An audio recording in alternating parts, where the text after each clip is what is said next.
Hello नमस्कार दर्शकों, झनक सीरियल में आप सभी का स्वागत करती हूँ। बेल आइकन को प्रेस कर लीजिए, लाइक सब्सक्राइब शेयर करना ना भूलें। आज के एपिसोड में हम देख रहे हैं जहाँ पे ऋषि झनक को पिकअप करने आ जाता है। झनक ऋषि को देख के शॉक हो जाती है और बोलती है, शहरी बाबू आप यहाँ पे क्या करने के लिए आए हैं? आप इस तरह से ऐसे क्यों आते हैं? झनक की ऐसी बातें सुन के ऋषि बोलता है, तुम ऐसे मुझसे क्यों बात कर रहे हो? मैं तुम्हें आया था ड्रॉप करने, तो मैं ही तुम्हें पिक करूँगा ना। झनक बोलती है कि शहरी बाबू आप नहीं समझ रहे हो, आपकी वजह से बहुत इशू क्रिएट हो चुका है। अब मुझे और भी कोई इशू नहीं चाहिए। जब मैं आपको बोल रही हूँ कि आप मत आओ लेने, तो फिर क्यों आ गए? मैं अपना बस से चली आती ना। वैसे भी काका ने बताया था मुझे बस से आने के लिए, तो फिर आप आने के लिए तकलीफ़ क्यों किए? तो फिर ऋषि बोलता है, मैं क्यों नहीं लेने आ सकता हूँ? और वैसे भी मिस्टी अपने फ्रेंड लोग के साथ गई है उसका एग्ज़ाम देने के बाद। मैं सोचा मैं तुम्हें पिक कर लूँ। तुम्हें कुछ भी नहीं पता है ना शहर के बारे में, ना रास्ते के बारे में। तुम्हारा एक्सीडेंट हो गया तो बस इसलिए मैं आया हूँ, बट तुम्हें इसमें भी क्या इशू लग रहा है? तभी झनक बोलती है, शहरी बाबू आप नहीं समझ रहे हो, घर में बहुत ज़्यादा टेंशन हो जाता है। आप मुझे लेने आते हो, उसके बाद मुझे सब कुछ सुनना पड़ता है। अदिति दीदी गुस्सा हो जाती है आपसे। मुझे नहीं लगता है किस तरह से। ऋषि बोलता है कि झनक मुझे तुम्हारे लिए क्या करना है क्या नहीं, ये सब मैं सबको नहीं बता सकता। तुम चुपचाप आ रही हो या नहीं? उसके बाद यहाँ पे झनक बोलती है, शहरी बाबू आप जाइए, मैं नहीं आ सकती हूँ आपके साथ। तभी ऋषि बोलता है, ये क्या मजाक है झनक? जो मैं तुम्हें बोल रहा हूँ चलने के लिए, तो तुम ये सब नाटक क्यों कर रहे हो? तुम्हें प्रॉब्लम क्या है?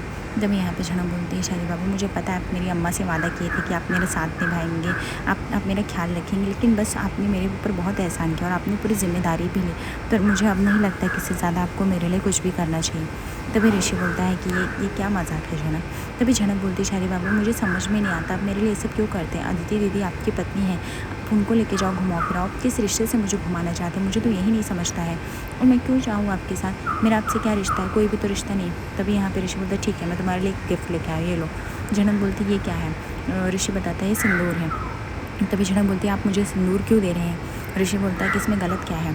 तुम उस दिन सिंदूर लगाई थी ना जब अदिति भड़की थी वहाँ पे उसके घर पे, इसलिए मैंने सोचा अगर तुम्हें ये लगाना पसंद है मैं तो क्यों तुम्हें यही नहीं दूँ।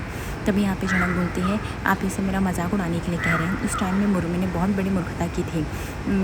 वो क्या हुआ कि मैंने सुना था कि वो जो उनकी अंजू रानी है, उन्होंने बोला था पति के लिए मंगल होता है, और उस टाइम मैंने यही समझ के आपके लिए लगा लिया था। लेकिन फिर मुझे समझा आपसे मेरा कोई रिश्ता ही नहीं है, और अगर ये सब लगाना था तो अदिति दीदी लगाती, मैं क्यों लगाई?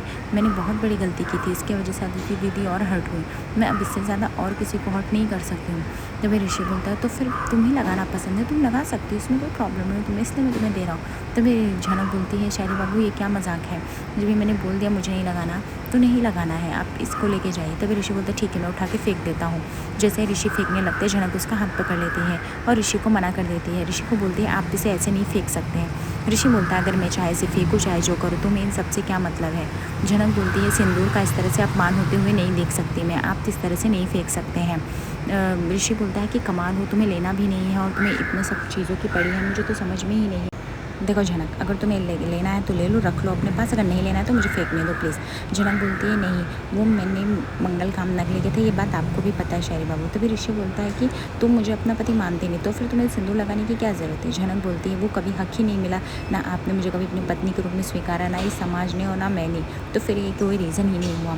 फिलहाल आप इतने मेहनत से लेकर, इसलिए मैं सिंदूर तो रख तो ले रही हूँ, लेकिन हाँ इस पर मेरा कोई हक नहीं हो, ना ही मैं लगाऊंगी। मैं इसलिए रख रही हूँ क्योंकि मैं सिंदूर का कभी अपमान होते हुए नहीं देख सकती हूँ। हमारे यहाँ सिंदूर का बहुत ही मान सम्मान होता है। उसके बाद ऋषि बोलता है कि ये तुम्हारे ऊपर है, तुम्हें क्या करना है? मैं तुम्हारे लिए रहा था, तुम्हारा मन हो तो लगाना, तुम्हारा मन हो तो ना लगाना, तुम्हें फेंकना है तो फेंक देना, ठीक है? अभी हम लोग चले या नहीं चले? ऑलरेडी बहुत लेट हो चुके हैं। तभी झनक बोलती कि शहरी बाबू आपको जाना है तो जाओ, बार बार आप मुझे क्यों कह रहे हो जाने के लिए? आपको पता है ना कि हम इस तरह से आपके साथ बैठ के नहीं जा सकते हैं। तभी ऋषि बोलता है कि तुम मेरे साथ नहीं बैठ सकते क्या? मैं तुम्हें पकड़ लूँगा, काट लूँगा, ये सब क्या नॉनसेंस जैसी बातें हैं? देखो झनक, मैं चल रहा हूँ तो मैं घर जॉब करूँगा, मेरी जिम्मेदारी हो तुम। तुम्हारा एग्ज़ाम होने के बाद जब भी तुम्हारा एडमिशन हो जाएगा उसके बाद मेरी रिस्पॉन्सिबिलिटी ख़त्म, लेकिन अभी तक ऐसा कुछ भी नहीं हुआ है, सो चुपचाप चलो तुम। उसके बाद झनक को ऋषि डांट के लेके जाता है और बाइक निकालता है, जिस वह हेलमेट पहनता है वो झनक को बैठने के लिए बोलता है। झनक जो होती है वो डर डर के बैठती है क्योंकि उसको डर लगता है घर जाके कहीं इशू ना क्रिएट हो जाए। अचानक से ऋषि ब्रेक लेता है, झनक जो होती है वह अचानक से ऋषि के कंधे पे हाथ रख देती है। ऋषि झनक की तरफ देखता है, तभी बोलता है सही से बैठो। झनक बोलती है क्या करूँ, मैं ढंग से बैठी नहीं थी तभी आपने ब्रेक ले लिया, आप धीरे धीरे चलाइएगा। ऋषि बोलता है कि अगर तुम्हें रास्ते में ज़रूरत पड़े तो मेरा तो मुझे पकड़ सकते हो, इसमें कोई प्रॉब्लम नहीं है। दूसरी तरफ हम देखते हैं कि अदिति घर पे आती है। तभी यहाँ पे नीलू और सब लोग पूछने जाते हैं, अदिति तुम आज काम से बहुत जल्दी, कॉलेज से जल्दी आ गई, कोई प्रॉब्लम तो नहीं हो? तभी यहाँ पे अदिति बोलती है, हाँ वो एक लेक्चर कैंसिल होने की वजह से आ गई। माँ क्यों, क्या हुआ? तभी यहाँ पे वो बोलती है, जाके बेटा तुम अपना मुंह फ्रेश कर लो, बहुत सैड सैड लग रही हो। तभी नीलू बोलती, कैसे नहीं सैड लगेगी? तुम्हें पता है अदिति आज ऋषि ने क्या किया, आज सुबह सुबह उसने क्या ड्रामा किया, तुम्हें पता चलेगा तो तुम खुद भी शॉक हो जाओगी। आज वो लड़की को अपनी जिद से लेके गया छोड़ने, और जब भी मैंने सरकैसम मारा कि मैं लेके जाके छोड़ दूँगी,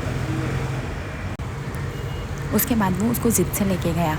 लेकिन बड़ों माँ और ये बात बताना नहीं चाहती थी अदिति को, इसलिए वो लोग इस बात को संभालते हुए कहने लगते हैं कि ऐसा नहीं है, ऋषि ये सब इंसानियत के नाते कर रहा है, ये बात सबको पता है। तभी यहाँ पे मून बोलती, आप रहने दीजिए बड़ों माँ, आप, मुझे पता है ऋषि की हमेशा साइड लेती है, आप नहीं चाहती उसको कुछ भी बुरा बोले, लेकिन प्लीज़ आई थिंक अभी बहुत हो गया। तभी यहाँ पर तनुजा बोलती है, बेटा मैं क्या करूँ, वो चल ऋषि ने कह दिया, वो लड़की ने भी तो एक बार मना नहीं किया, इसलिए वो चली गई, मैं तो खुद किचकिच से पसंद आ गई हूँ, मुझे समझ में नहीं आता हर रोज़ ये क्या चल रहा है। नीलू जो थी वो अदिति को बोलती, Aditi I think you have to strong, तुम्हें कुछ स्ट्रॉन्ग डिसीजन लेने पड़ेंगे, ऋषि तो सुन नहीं रहा है, तुम्हें ये सब समझना पड़ेगा। पता नहीं ऋषि कैसे, पहले तो वो ऐसा नहीं था जैसा कि अब होता जा रहा है।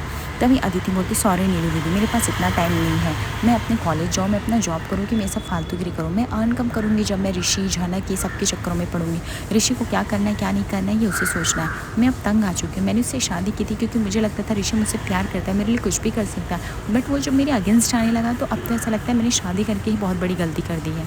तभी तनुजा संभालती है अदिति को, बोलते अदिति बेटा ऐसी बात नहीं करते हैं। नीलू बोलती, ऋषि अदिति तुम ऐसी बातें क्यों कर रही हो, तुम इस घर की बहू हो, तुम्हारी रिस्पॉन्सिबिलिटी, तुम अपना हक कैसे छोड़ सकती हो उस गंवार लड़की के लिए? मुझे तो समझ में नहीं आता ऋषि उस लड़की के पीछे ही क्यों पड़ा है। तभी अदिति बोलती, नीलू दीदी मुझे आप पे इन सब पे तो कोई बात नहीं करनी, एनीवेज मैं जा रही हूँ। तभी नीलू बोलती, सॉरी अदिति मैंने इतना ज़्यादा बोल दिया, मैंने देखा भी नहीं तुम ऑलरेडी परेशान हो।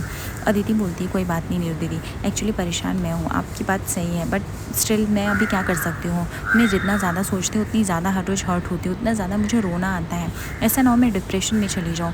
पता नहीं ऋषि को इस बात का फ़र्क पड़ता भी है कि नहीं, वो हर रोज़ मुझे सिर्फ हर्ट करता है, वो भी एक ऐसी लड़की के लिए जिससे उसका अतीत जुड़ा हुआ है। वो मेरी बात समझता ही नहीं, मैं उससे इतना प्यार करती हूँ बट वो है कि मेरी बात नहीं मानता। तभी बड़ो माँ बोलती है, बेटा तू चिंता मत कर, हम लोग सब ऋषि से इस बारे में बात करेंगे। तभी हम देखते हैं कि ऋषि आ जाता है। अचानक से अदिति ऋषि को देखती है। सभी लोग पूछते हैं, आज ऋषि तू जल्दी कैसे आ गया अपने ऑफिस से? तभी ऋषि बोलता है, क्यों मैं नहीं आ सकता क्या? वैसे अदिति तुम यहाँ पे क्या कर रही हो? अदिति बोलती, क्यों आज मेरे लेक्चर से कैंसिल हो गया तो हम इसलिए घर पर चली आई जल्दी, उसमें क्या हो गया इतना? मुझे लगा तुम आओगे मुझे पिकअप करने। तभी ऋषि बोलता है कि ये कैसे पॉसिबल है, तुम अपना गाड़ी खुद लेके जाती हो, मैं तुम्हें पिक कैसे करूँगा अदिति? और तुम्हें आना रहेगा तो तुम मुझे खुद कॉल करोगे, चली आओगी, मैं तुम्हें क्यों जाऊँगा लेने? एनीवेज ये सब छोड़ो। तभी यहाँ पे अदिति बोलती, तुम अकेले आए हो या किसी के साथ आए हो? जैसे ही वो पीछे मुड़ के देखती है, झनक की एंट्री होती है। यह देख के तो अदिति को गुस्सा आ जाता है। अदिति बोलती, मेरा सवाल ही गलत है, मुझे पूछना चाहिए था तुम किसको लेके आए हो अपने साथ? मैं गलत करती हूँ ना ऋषि, मुझे तो पहले से पता होना चाहिए। तुम्हारे पास अपनी बीवी के लिए टाइम छोड़कर इन सब फालतू घटिया कामों के लिए भर के टाइम है। ये सुनकर तो तनुजा भी ज्योति भड़क जाती है झनक पर और बोलती है कि तुम मेरे बेटे का पीछा कब छोड़ोगी? लड़की तुम्हें समझ में नहीं आता, तुम किस हक से मेरे बेटे पे अपना अधिकार जमाती रहती हो और उसको परेशान करती रहती हो? तभी झनक बोलती है, ऐसा कुछ भी नहीं है काकी माँ, मैं सच्ची बोल रही हूँ। तभी बड़ो माँ बोलती, बस करो लड़की, तुम्हें कैसे समझ में आएगा, तुम्हारी वजह से घर में हर रोज़ कलेश हो रहा है, अदिति और ऋषि की शादी खराब होते होते बच रही है, क्या तुम्हें इतनी भी समझ नहीं कि तुम खुद से चली आओ? नीलू बोलती है, और ये सब तुम्हारा ड्रामा ना हमें सबको समझ में आता है। चलो हम मान लेते तुमने ऋषि को नहीं कहा होगा पिक करने, बट वो जब आए तो तुम क्या मना नहीं कर सकती थी? क्या तुम्हारे मुंह में दही जमी थी? ऐसा तो नहीं कि ऋषि तुम्हें किडनैप करके बैठा कर ज़बरदस्ती लाया होगा। तभी झनक बोलती है, नीलू दीदी आप गलत समझ रही, मैंने ना कहा था, लेकिन शहरी बाबू नहीं सुने। वो पिछली बारी मेरा एक्सीडेंट हो गया था ना, इसलिए उन्होंने बोला कि इस बार ऐसा ना हो, इसलिए वो मुझे लेके आए। अदिति दीदी जैसा आप समझ रहे हैं वैसा बिल्कुल भी नहीं। अदिति बोलती है, यू शट अप, कि मुझे तुमसे कोई बात नहीं करनी, मुझे समझ में नहीं आता मैं तुमसे किस बेसिस पे बात करूँ। एनीवेज ऋषि, मुझे तुम आज एक बात क्लियर कर दो, या तो तुम्हें मेरे साथ रहना है या तो इसके साथ रहना है, क्योंकि हर रोज़ की मैं ये सब खिचड़ी से पक चुकी हूँ। तभी ऋषि बोलता है कि अदिति तुम्हें जो समझना है समझो, तुम्हें जो करना है करो, ठीक है, मुझे उससे फ़र्क नहीं पड़ता, मैं सिर्फ गया था झनक को लेनी, इतनी सी बात को तुम इतना इशू क्यों क्रिएट करे हो? I don't understand. तभी झनक बोलती है, अदिति दीदी सॉरी, आइंदा से कुछ नहीं होगा, मैं बता रही हूँ ना आपको, मेरा आज एग्जाम खत्म, मैं कल के कल चली जाऊँगी, आप चिंता मत करो। तभी अदिति बोलती है, शट अप, कि मुझे तुम्हारी कोई बात नहीं सुनी, जब मैं ऋषि से बात करूँ तो तुमसे मैंने आंसर नहीं मांगा कि तुम मुझे आंसर दो। तभी ऋषि बोलता है, ओके ठीक है, लेकिन आप सब लोग मिलकर इसकी इतनी बेइज्जती क्यों कर रहे हैं? मुझे ये नहीं समझ में आ रहा। मैं गया था उसको लेने के लिए, उसने मुझसे नहीं कहा था, उसको घर पे ही लाया हूँ, इतना क्या सीन क्रिएट हो गया?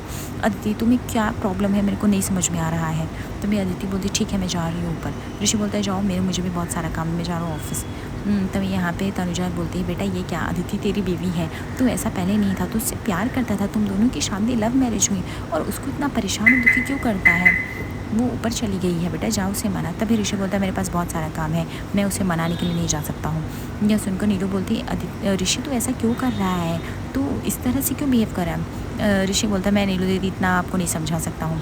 तभी तनुजा झनक पे भड़क जाती है, अब तुम्हें मिल गया सुकून, तुम कब जाओगे इस घर से, हम तो ये मना रहे हैं। तभी झनक जो होती है वो बोलती है, काकी आप चिंता मत करिए, मैंने बोला ना, मैं कल की अगली सुबह होते हुए मैं चली जाऊँगी, आप लोग को किसी को भी कोई प्रॉब्लम नहीं होगी, बस आज तक सह लीजिए।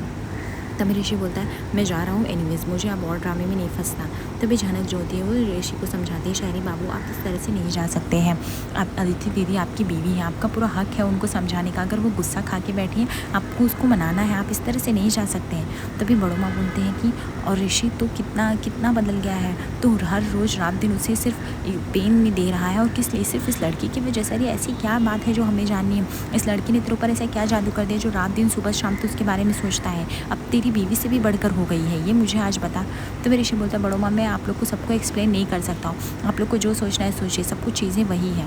तभी बड़ो माँ बोलती, चीज़ें वही नहीं है ऋषि, हमें भी समझ में आती हैं, हमें नहीं समझ में आ रही है क्या कि तू कैसे अदिति को इग्नोर कर रहा है, उसको हमेशा दर्द दे रहा है। ऋषि बोलता है कि अब मुझे कुछ भी नहीं बोलना, बस मैं जा रहा हूँ। तभी यहाँ पे तनुजा बोलती, बस कर ऋषि, मैं तेरी माँ हूँ और आज मुझे जानना है तेरा बिहेवियर इतना चेंज कैसे हुआ, वो भी सडन एक कल की आई हुई लड़की के लिए, वो भी तो अदिति से इतने सालों से प्यार कर रहा था, सारी दुनिया से लड़ रहा था उसे शादी के लिए, और जब शादी हो गई तो चैन से नहीं रहना है, घर में हर रोज़ कलेश मचा रहा है। तभी नीलू बोलती है कि मैं बोल रही हूँ, ये लड़की ना सिर्फ नाटक करती है, आजू बाजू ऋषि पर अपना हक जमाने के लिए आ जाती है, उसको लगता है कि ऋषि से उसकी शादी हुई, ये वो ऐसा समझती है।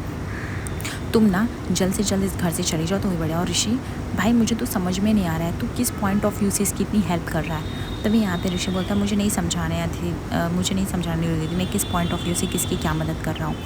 तभी यहाँ पे तनुजा बोलती, बेटा जा तू ऊपर, अगर उस लड़की ने कुछ कर लिया तो ये सही नहीं होगा, तू क्यों नहीं समझता है, अदिति में हमारी भी जान बसती है, तुझे प्यार करती है, बेटा जा ऊपर।